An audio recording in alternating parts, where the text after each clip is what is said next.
여러분 안녕하세요. 오늘은 2019년 한국 미스터리 스릴러 영화 범인에 대해 설명하겠습니다.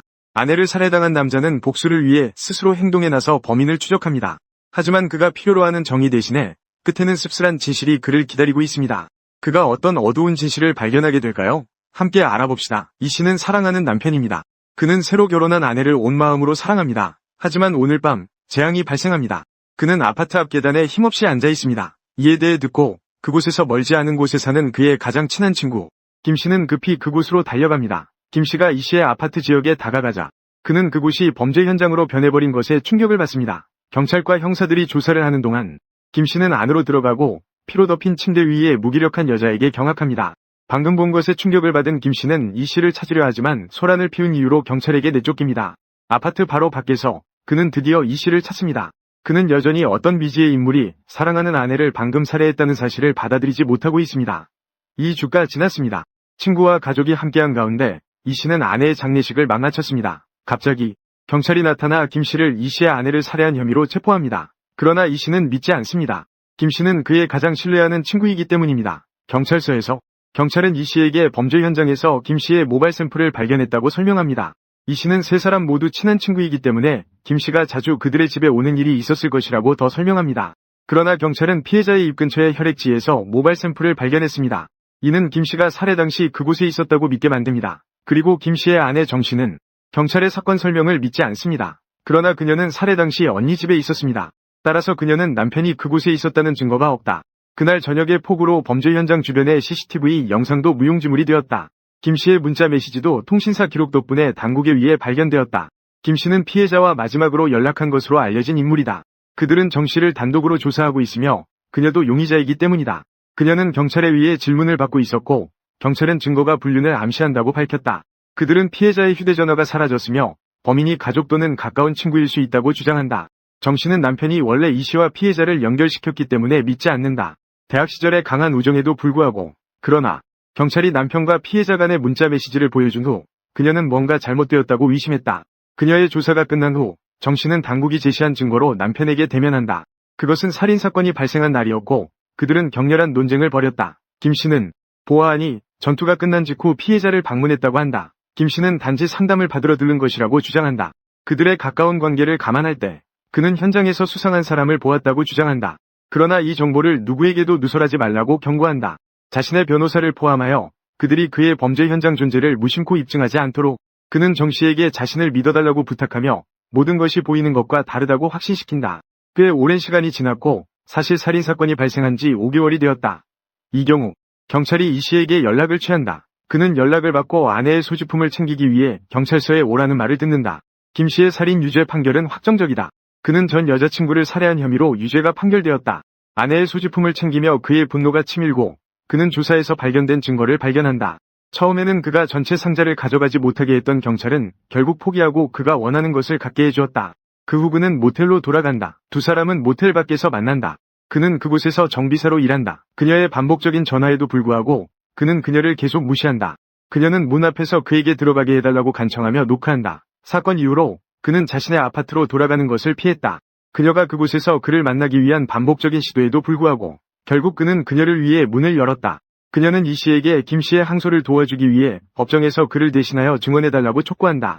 하지만 이제 그는 확신이 없고 결정을 내리지 않는다. 그는 지난 5개월 동안 이 문제에 대해 고민해왔다. 하지만 그는 여전히 결정을 내리지 못한다. 정 씨는 눈물을 흘리며 그에게 간청한다. 이 씨는 불안해하며 곧 아내와 가장 친한 친구를 잃을까 두려워한다. 그는 여전히 김 씨가 무죄라고 믿을 수 있지만 이를 알 방법은 없다. 정 씨가 계속해서 그를 추궁하자 그는 분노하고 그녀를 쫓아낸다. 이 씨는 아파트로 돌아가기로 결심한다. 그의 거주지는 범죄가 발생했던 날처럼 보인다. 손댄 흔적이 없다. 내부 가구는 아직 청소되지 않았다. 아내의 공격으로 인한 혈흔이 여전히 카펫과 매트리스에 남아있다. 그는 방을 정리하고 시트를 세탁하며 혈흔이 있던 바닥을 닦는다. 그의 감정의 강도가 그를 압도하고 그는 눈물을 흘리며 무너진다. 다음 날 그는 이 근처의 편의점에 가서 상자를 몇 개 사온다. 학교를 떠나며 그는 정 씨가 유치원에서 딸을 데리러 기다리고 있는 곳을 지나친다. 그녀는 이유 없이 다른 어머니들과 싸움을 벌인다. 그녀의 딸이 도착하자마자 다른 한 어머니가 그녀를 때리기 시작한다. 이러한 생각은 정 씨를 분노하게 한다. 그러나 딸의 울음소리 때문에 그녀는 떠난다. 그의 집으로 돌아온 그는 자리를 잡는다. 책상에 고개를 숙이며 졸기 시작할 때 그는 문에서 이상한 소리를 듣는다. 그는 나가서 즉시 낯선 이를 잡는다. 이름을 물어보자 낯선 이는 사과하며 건물이 비어있다고 착각했다고 말한 후 도망칩니다. 이 씨는 절뚝거리며 안으로 들어가고 손에서 피가 뚝뚝 떨어집니다. 타올로 손을 닦으면서 그는 깨달음을 얻습니다. 그는 증거 상자에서 사진을 꺼내며 타올거리를 현장에 배치해 보려고 합니다. 범행 당시 타올거리의 상태를 보며 그는 깨닫습니다. 이로 인해 그는 아내의 살인사건을 다시 조사할 영감을 얻습니다. 그는 사건 상자의 모든 사진을 연구하며 모든 세부사항을 흡수합니다. 그리고 가능한 한 정확하게 범죄 현장을 재구성합니다. 그 후 그는 그날 밤 실제로 무슨 일이 있었는지를 파악하기 위해 모든 사건을 재생해보려고 합니다. 정 씨는 다음날 그를 만날 계획입니다. 그녀는 침대에서 가짜 피를 발견했을 때 공황 발작을 일으켰습니다. 이 씨는 그녀에게 자신이 직접 만든 것이며 범죄 현장을 재구성하려고 한다고 말합니다. 그는 진실을 알아야만 자신의 삶을 이어갈 수 있다고 그녀에게 말합니다.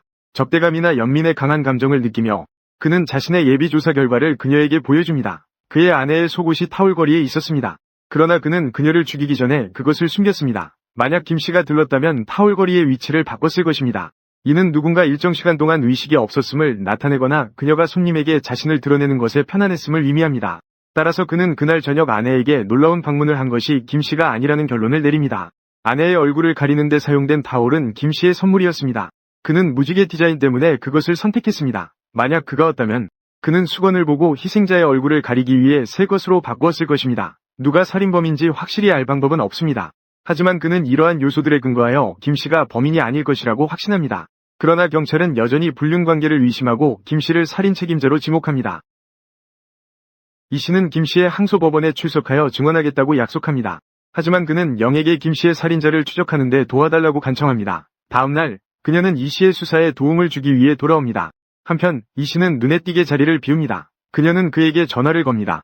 그리고 그는 곧 도착할 것이라고 그녀를 안심시킵니다. 그래서 그는 이 씨가 지금까지 발견한 것을 조사할 수 있습니다. 영은 모든 서랍과 캐비닛을 살펴봅니다. 그녀는 서랍을 뒤져 전화기를 발견합니다. 이 씨는 갑자기 그녀의 뒤에서 나타나며 그것이 그의 아내의 실종된 전화기라고 설명합니다. 그것은 영을 놀라게 했습니다. 그녀는 그에게 그 잘못 놓인 전화기를 왜 가지고 있는지 더듬거리며 묻습니다. 이 씨는 자신의 아내와 함께 찍은 여러 친밀한 이미지를 묻음으로써 당국을 속이고 싶지 않았다고 주장합니다. 그는 그것이 법 집행기관에 보이지 않기를 원합니다. 이 씨는 그녀에게 사건을 당국에 숨기라고 경고합니다. 그리고 그들은 가능한 살인 현장을 재현하려고 합니다. 약간 두려워하면서도 영은 이 씨가 말하는 대로 합니다. 그는 범인을 연기하고 영은 그의 아내 역할을 맡습니다. 그는 그녀에게 누워서 다툼의 흔적을 보여줍니다. 그러다가 그는 영을 목 조르고자 하지만 감정이 격해져 그녀를 죽여버립니다. 그녀의 자유 속에서 그녀는 출구로 달려갑니다. 여유가 생기면 그녀는 감옥에 있는 김 씨를 방문합니다. 그녀는 남편에게 이 씨가 범인일 거라고 의심하고 있다고 밝힙니다.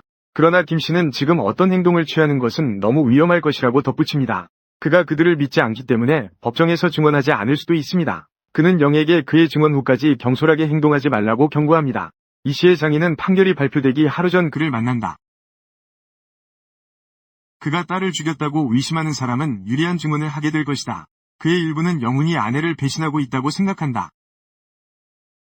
장을 보기 위해 그는 편의점에 들른다. 편의점 주인은 경찰이 놓친 감시 영상을 가지고 있다고 주장한다. 그는 이 씨에게 그것을 제공하며 유익할 것이라고 희망한다. 영상은 그의 집을 보여주기 전에 끊긴다. 그럼에도 불구하고 누가 편의점에서 그의 집으로 왔다 갔다 했는지를 밝혀낼 수 있다. 놀랍게도 그 영상은 칼을 사기 전 그의 아파트에 들어가려 한 신원 미상의 남성을 드러낸다. 이 씨는 그의 자동차의 번호판을 읽는다. 그는 이 새로운 증거를 가지고 경찰에 간다. 그러나 그들은 그에게 용의자가 아닌 사람을 조사할 수 없다고 말한다. 이 씨와 영훈이 추가 증거 제출에 대해 변호사에게 묻자 변호사는 너무 늦었다고 말한다. 그동안 그들은 항소 결과를 기다려야 한다. 이 씨는 이것을 받아들일 수 없다. 그는 이 중요한 정보를 발견하자마자 즉시 행동해야 한다. 그런 다음 그는 경찰과 상담하여 자동차의 VIN에 대해 더 알아본다. 그는 번호판 소유자의 주소를 대가로 뇌물을 제안한다. 청문회 당일 그는 그 장소를 방문한다. 신원 미상의 남자가 나타나자 이 씨는 즉시 공격을 감행하고 그를 인질로 잡는다. 이 씨가 그 남자의 집에 도착했을 때 그는 그의 아내가 죽은 채 발견된 침대에 그를 묶는다. 이 씨가 문을 열자마자 누군가의 비명이 들린다. 그녀는 침실로 달려가 보안 영상에 나온 남자임을 즉시 알아본다. 이 씨는 이 남자에게서 뭔가를 배웠는지 질문을 받는다. 그러나 지금까지 그 남자는 그들이 기대했던 종류의 발언을 하지 않았다. 그 결과 영은 그에게 그 남자를 풀어주고 김 씨에게 증언을 하게 하도록 설득한다. 영은 김 씨의 무죄를 입증하는 것이 가장 중요하다고 느낄 수도 있지만 이 씨는 범인을 찾는 것에 더 관심이 있다. 시간이 갈수록 이 씨의 혼란은 더욱 커져만 간다. 그리고 그는 여전히 무슨 일이 일어나고 있는지 이해할 수 없다. 몇 분간 집중해서 작업한 후 그는 방을 나가 밖에 나가 담배를 피우기로 한다. 그 남자는 영과 단둘이 있을 때 이 씨가 진짜 살인자라고 설득하려 한다. 그 남자는 그녀가 자신을 풀어주면 김 씨의 무죄를 입증하는 데 도와주겠다고 한다. 영은 그의 말을 믿고 그 남자를 풀어준다. 이 씨는 서둘러 방으로 다가간다. 그러나 영은 재빠르게 안에서 문을 잠근다. 그 후 그녀는 도움을 요청하기 위해 911에 전화를 건다. 이 씨는 문을 부수고 들어간다. 그러나 이제는 너무 늦었다. 우리는 경찰에 전화를 걸었고 그들이 오고 있다. 경찰이 도착하자 그 남자는 결국 털어놓는다. 그날 밤 그는 김 씨의 목숨을 끊기 위해 그곳에 갔다. 그 남자는 이 씨에게 영에게 왜 그런지 물어보라고 한다. 아마도 영은 뭔가를 숨기려 하는 것일 수도 있다. 영호는 할 말을 잃고 그 남자를 풀어주어 자신을 표현할 수 있게 한다. 김 씨는 남편과 불륜관계에 있었다는 사실이 드러났다. 그녀는 영의 딸이 다니는 초등학교의 학부모이며 영은 며칠 전 그녀와 의견 충돌이 있었다. 그 남자는 그날 밤 아내를 찾기 위해 김 씨를 따라다녔다. 그 남자는 김 씨가 아파트에 들어가는 것을 보고 미쳐버렸고 편의점에 나가 칼을 사러 갔다. 김 씨의 아파트 문이 열리고 그는 아내와 함께 있지 않고 희생자와 함께 있었기 때문에 그곳으로 가서 콘프론트. 영은 이 일을 준비해왔기 때문에 아무런 반응도 보이지 않는다. 김은 그녀가 그의 집을 방문했을 때 이를 언급했었다. 경찰이 도착해 현재 문을 두드리고 있다. 남자는 도움을 요청하며 소리친다. 영은 그 남자를 제압하고 이 씨는 그가 문을 열지 말라고 간청한다. 이 씨는 그 남자를 믿을지 김을 도와줄지를 결정해야 한다. 영은 그에게 다시 한번 도와달라고 애원한다. 그는 법정에서 증언할 필요는 없다. 하지만 그는 항소가 완료될 때까지 경찰에 대한 그 남자의 진술에 대해 침묵해야 한다. 망치를 내려놓고 그는 입구로 향한다. 영이 그에게 손을 내밀자 그 남자가 그녀를 막는다. 잠시 후 영은 망치를 휘둘러 그 남자의 목을 부러뜨린다. 경찰이 계속해서 문을 두드리고 있다. 이 씨는 김을 구하기 위해 영이 그 남자를 함정에 빠뜨리도록 돕는 것에 대해 두려움을 느낀다. 경찰이 문을 두드리고 이 씨가 대답하지 않자 영은 망치로 자신의 배를 가격하여 자해한 척한다. 경찰이 안으로 들어오자 그는 체포된다. 그 후 김은 자유롭게 나갈 수 있다. 그의 변호사는 그에게 이 씨가 아내 살해 혐의로 체포되었고 영은 병원에 있지 않다고 알린다. 그 직후 그는 아이를 데리러 나선다. 운전 중에 그는 배낭 속으로 손을 넣고 이상한 물체를 느낀다. 그는 멈추고 가방을 열어 내용을 조사한다. 그가 발견한 것은 혈액이 묻은 칼이었다. 그 소리를 듣자마자 그는 범인이 이 씨가 아니라는 것을 알았다. 그 범인은 그의 아내, 영이었다. 하지만 실제로 무슨 일이 있었던 걸까? 그 특정 저녁, 그녀는 김이 피해자의 아파트를 나가는 것을 목격한다. 우리가 이 정보를 가지고 있기 때문에 김이 불륜을 저지르고 있다고 추정할 수 있지만 피해자와는 아니다. 피해자는 또한 그 불륜을 알고 그와 논의하기 위해 초대했다. 영은 낯익은 얼굴이기 때문에 피해자는 그녀의 낙소리를 듣고 문을 연다.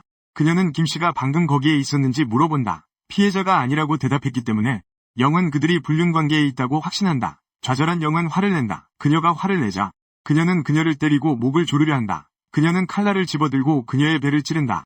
피해자의 얼굴에 있는 피를 닦기 위해 수건으로 얼굴을 두드린 후 그녀는 범죄 현장을 도망친다. 이 영화에 대해 어떻게 생각하십니까? 아래에 댓글을 남겨주세요. 이와 같은 영상을 더 보려면 구독하고 알림을 켜세요. 좋아요와 댓글을 남겨 채널에 도움을 주세요. 시청해주셔서 감사합니다. 다음에 또 만나요.